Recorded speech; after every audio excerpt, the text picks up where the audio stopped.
தெய்வம் தந்த வீடு வீதி இருக்கு, இந்த ஊரென்ன சொந்த வீடென்ன ஞான பெண்ணே, வாழ்வின் பொருள் என்ன, நீ வந்த கதை என்ன?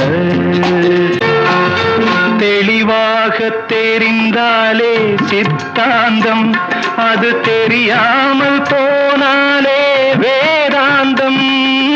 மண்ணை தோண்டி கண்ணீர் தேடும் அன்பு தங்கச்சி, என்னை தோண்டி ஞானம் கண்டேன், இதுதான் என் கட்சி. உண்மை என்ன பொய்மை என்ன, இதில் தேன் என்ன, கடிக்கும் தேள் என்ன, ஞான பெண்ணே, வாழ்வின் பொருள் என்ன, நீ வந்த கதை என்ன?